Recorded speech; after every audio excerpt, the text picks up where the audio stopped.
सगळ्यात आधी तुमची तब्येत कशी आहे? काल तुम्ही रुग्णालयात तुमच्या काही आरोग्य तपासण्या झाल्या. काय नेमकं आहे का तुम्हाला आरोग्य तपासणी करावी लागली? आणि तुमची तब्येत कशी आहे? तब्येत चांगली आहे आता. शरीर आहे, लहान सहान शरीरामध्ये बदल होत असतात, पण आम्ही काम करत असतो. आज तुमच्या समोर उभा आहे आणि आता शिष्टमंडळ जे जात आहे त्याच्या तयारीसाठी शिवालयात निघालो. तर ही तब्येत माझी चांगली आहे. तब्येतीचं कधीही आम्ही बाऊ केला नाही. पक्षाचं काम पुढे नेलं पाहिजे आणि उद्धव ठाकरे यांच्या नेतृत्वाखाली आम्ही सगळे काम करतो. आज शिष्टमंडळ जे आहे सर्व पक्षीय, जे मुख्य निवडणूक अधिकाऱ्यांना भेटेल, दुसरे एक शिष्टमंडळ त्याचबरोबर राज्य निवडणूक आयोगाचे दिनेश वाघमारे यांना भेटेल. याची तयारी आता सुरू आहे. आज शिष्टमंडळ राज्य निवडणूक आयोगाला भेटते आहे आणि जे आयुक्त आहेत, निवडणूक आयुक्त चोक्कलिंगम, त्यांच्यावर विशेष जबाबदारी आहे, त्यांनाही तुम्ही त्यांची भेट घेतात. या शिष्टमंडळात उद्धव ठाकरे, शरद पवार, काँग्रेसचे हर्षवर्धन सपकाळ, बाळासाहेब थोरात वगैरे वगैरे आणि राज ठाकरे आहेत. तुमच्या त्या वाक्यानुसार आणि राज ठाकरे आहेत. तर नेमकं तुमचं म्हणणं काय आहे? आज निवडणूक आयोगाला तुम्ही तुमचं काय म्हणणं मांडणार? या देशातल्या निवडणुका सध्या गेल्या 10 वर्षापासून या देशातल्या निवडणुका आणि निवडणूक यंत्रणा म्हणजे फ्रॉड झालेला, फसवणूक झालेली. महाराष्ट्रामध्ये आम्ही हा अनुभव घेतला, हरियाणामध्ये काँग्रेसनं अनुभव घेतला आणि लोकसभा निवडणुकीमध्ये किमान 40 ते 45 जागा चोरण्यात आल्या. नाहीतर भारतीय जनता पक्षाचं सरकार या देशात आलंच नसतं. लोकसभा आणि विधानसभा निवडणुकीच्या दरम्यान किमान 45 लाख मते जी वाढली त्याचा हिशोब आयोग द्यायला तयार नाही. 2 दिवसापूर्वी नाशिकमध्ये सर्व पक्षीय मोर्चा निघाला. शिवसेना त्यात आघाडीवर होती. मुद्दा काय होता की नाशिकमध्ये 3.5 लाख मत ही डुप्लिकेट आहे. ती शोधून काढली आमच्या लोकांनी, शिवसेनेची. 3.5 लाख मत डुप्लिकेट आहेत. दुबार मतदार आहे. ही 3.5-4 लाख मत महानगरपालिका निवडणुकीमधल्या 25 वॉर्डामध्ये जर फिरवली गेली, प्रत्येकी 5-5 हजार, 10-10 निवडणुकीचा निकाल फिरतो. आणि या संदर्भात निवडणूक आयोग कोणतीही दखल घ्यायला तयार नाही. हे नाशिकचे एक उदाहरण आहे. मुंबईत आहे, ठाण्यात आहे, कल्याण डोंबिवली, प्रत्येक ठिकाणी सरासरी 3.5 ते 4 लाख मत दुबार आहे, डुप्लिकेट आहे, बोगस आहे. आणि हे लोक 2-2, 3-3 ठिकाणी मतदान करतात. अशा वेळेला निवडणूक आयोगानं यात एक निष्पक्ष पद्धतीनं, पारदर्शी पद्धतीनं काम करावं, ही आमची भूमिका आहे. व्हीव्हीपॅट का नाही मुंबईत? व्हीव्हीपॅट हा सुप्रीम कोर्टाचा ची सूचना आहे ना. मग मुंबई महानगरपालिकेमध्ये व्हीव्हीपॅट का नाही? तर आम्हाला केंद्रानं त्या पद्धतीच्या ईव्हीएम मशीन उपलब्ध करून दिल्या नाहीत. हे का उत्तर झालं? म्हणजे तुम्हाला चोऱ्या करायच्या, म्हणजे तुम्हाला फ्रॉड करायचा आहे. असे अनेक विषय आहेत जे आम्हाला निवडणूक आयोगासमोर महाराष्ट्राच्या आणि देशाच्या मांडाव्या लागतील. आणि त्यासाठी आज ज्येष्ठ नेते भारताचे शरद पवार साहेब, उद्धव ठाकरे साहेब, त्यानंतर महाराष्ट्र नवनिर्माण सेनेचे प्रमुख राज ठाकरे, काँग्रेसचे नेते बाळासाहेब थोरात, नसीम खान, वर्षा गायकवाड, कॉम्रेड अजित नवले, कॉम्रेड प्रकाश रेड्डी, सुभाष लांडे, त्यानंतर समाजवादी पार्टीचे रईस खान, असे सगळे प्रमुख लोक एकत्र येऊन आम्ही निवडणूक आयोगाशी चर्चा करू, भेटू. त्यांना आम्ही दाखवू की तुम्ही निवडणुकांचा कसा खेळ आणि ज्याला म्हणतो ना जोक, ही जोकरगिरी आहे निवडणूक आयोगात. भारताच्या संविधानाने प्रत्येक नागरिकाला एका मताचा अधिकार दिलेला आहे, एक मत. तेच मत तुम्ही चोरणार असाल सामान्य माणसाचं, तर निवडणुकांवरती विश्वास कसा ठेवायचा? ही भूमिका आहे. मतं येतात कशी, वाढतात कशी, कोण यामागे पडद्यामागे हालचाली करताय, काम करताय? इतकं बोगस मतदान या देशात यापूर्वी कधी झालं नव्हतं. महाराष्ट्राच्या विधानसभेत त्याचा फटका बसला, पण महापालिकेमध्ये आम्हाला जागरूक राहावं लागलं. आता isakal.com आहे देशातील नंबर 1 ची मराठी न्यूज वेबसाईट. प्रत्येक अपडेटसाठी isakal.com ला नक्की भेट द्या. राऊत साहेब, आजच्या शिष्टमंडळात बघितलं तर तसं तुम्ही म्हणता की थेट महाविकास आघाडी नाही, पण सगळे नेते हे महाविकास आघाडीचे आहेत. तुम्ही राज्याच्या मुख्यमंत्र्यांनाही आमंत्रित केलेलं आहे आणि राज ठाकरे सुद्धा आज या शिष्टमंडळात आहेत आणि त्यानंतरची पत्रकार परिषदेत त्या व्यासपीठावर या. असं म्हणता येईल का की राज ठाकरे यांचा महाविकास आघाडी? नाही, असं काही नाहीये. हा सर्व हे आता आम्ही देवेंद्र फडणवीस यांना बोलवलं म्हणून ते का महाविकास आघाडीत सामील झाले का?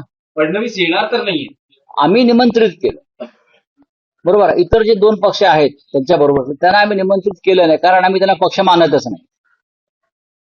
त्या अमित शहाच्या कंपन्या आहेत, तो कुठले ते मिंदेंचा पक्ष, अजित पवार, यांना आम्ही पक्ष मानतच नाही.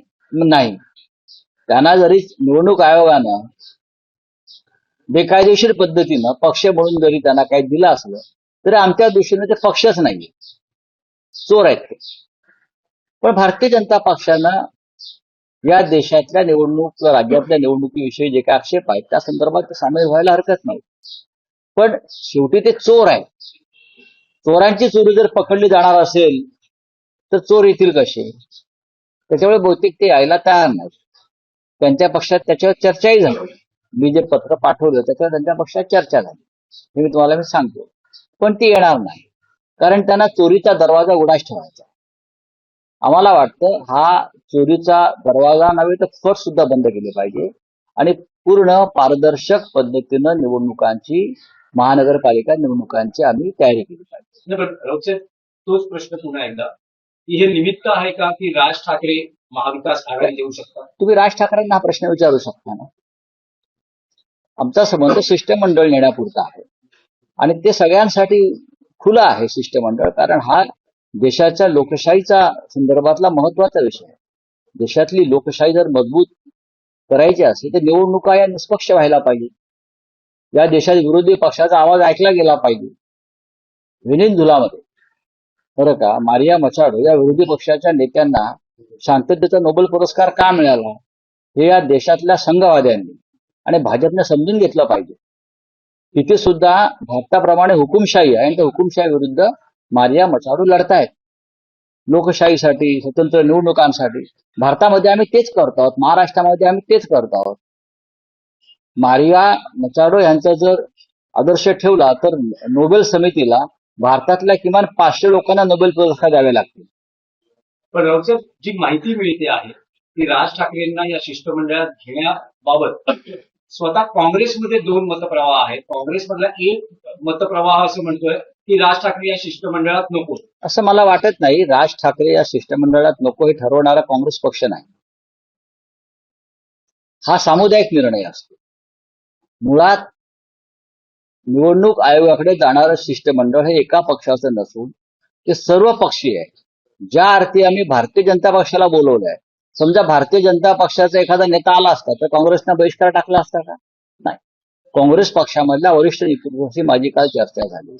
वेणुगोपालजींशी काल बोललो मी, रमेश चेन्नीथरांशी काल बोललो मी, खरगे साहेबांशी माझा काल संवाद झाला. मला असं वाटत नाही की या विषयावरती राजकारण व्हावं.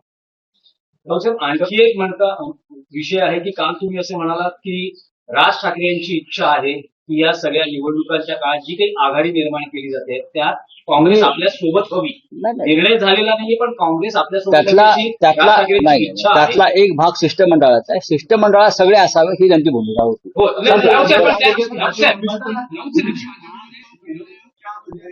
क्या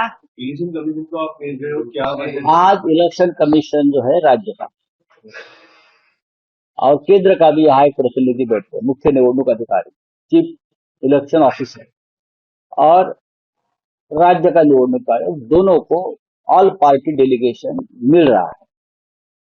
जिसमें शरद पवार साहब है, उद्धव ठाकरे साहब है, राज ठाकरे जी है, कांग्रेस के नेता बाला साहेब थोरात जी है, हाँ, कम्युनिस्ट पार्टी के नेतागण है, समाजवादी पार्टी है, सभी लोग हैं। जिस तरह से इलेक्शन कमीशन महाराष्ट्र के विधानसभा में भी काम किया है, ये 40 लाख वोट बढ़ गया अचानक, 40-45 लाख अचानक, किसी को आता पता नहीं और कोई रिकॉर्ड देने को तैयार नहीं। अब लोकल बॉडीज के चुनाव में यही होने जा रहा है। तो हमारे पास जो आंकड़े एविडेंस है उस बारे में हम उनसे बातचीत करेंगे। वीवीपैट क्यों नहीं है? मुंबई महानगर पालिका चुनाव में वीवीपैट की जरूरत है, लेकिन चुनाव आयोग कह रहा है कि हमारे पास उस तरह की ईवीएम मशीन केंद्र ने उपलब्ध नहीं करा दी। इसका मतलब क्या है? अब वापस चोरी और डकैती करेंगे यहाँ वोटों की? हम जाकर चुनाव आयोग से सवाल पूछेंगे, बड़े बड़े नेता है, अपनी बात रखेंगे, बाद में प्रेस कॉन्फ्रेंस होगी, वहां भी हमारी बातें रखेंगे। तो जो मुद्दा पूरे देश में है, जो मुद्दा बिहार में है, जो मुद्दा हरियाणा में हुआ चुनाव आयोग का और वोटर लिस्ट का गड़बड़ी का, वही मुद्दा महाराष्ट्र का। तो कांग्रेस को राज ठाकरे को लेकर मंच को लेकर कहीं ना कहीं अनबन दिखने देती मुझे नहीं लगता है कि कल भी का मोर्चा था, उसमें कांग्रेस नहीं बैठेगी थी। इस बारे में क्या? देखिए, बात ऐसे है कि शिवसेना और मनसे तो एक साथ आए हैं, शिवसेना और मनसे एक साथ आए हैं बहुत से मुद्दे पर। जिसको हमारे साथ आना है उनका स्वागत है, नहीं आता है तो ठीक है, चलो थँक यू। मतदार याद्यांमध्ये आज घोळ पाहायला मिळालाय. इतर भाषांमध्ये मतदार याद्यांमध्ये नावं आहेत जी मराठीमध्ये नाहीत किंवा हिंदीमध्ये नाहीत, बंगाली भाषेत याद्या आलेल्या आहेत. त्यामुळे मनसेने सकाळपासून आवाज उचललेला आहे. हे सत्य आहे की हा मूळ मुद्दा तोच आहे, निवडणूक याद्यांतला घोटाळा आणि भ्रष्टाचार। मी जे आपल्याला सांगते आहे की काल नाशिकमध्ये एक मोर्चा निघाला, निवेदन दिलं जिल्हाधिकारी आणि विभागीय आयुक्तांना। 3.5 ते 4 लाख मतं दुबार किंवा डुप्लिकेट आहे, त्यांचा काय आता पताच नाही। आणि हे लोक मतदान करणार महानगरपालिकेत आणि निवडणुकीचे निकाल बदलणार। देश विदेशातील प्रत्येक घडामोडींचे लाईव्ह अपडेट मिळवण्यासाठी आता साम टीव्हीच्या सर्व सोशल मीडिया प्लॅटफॉर्मला लाईक, फॉलो आणि सबस्क्राईब करा। तसंच सर्व नोटिफिकेशनसाठी बेल आयकॉन प्रेस करायला विसरू नका।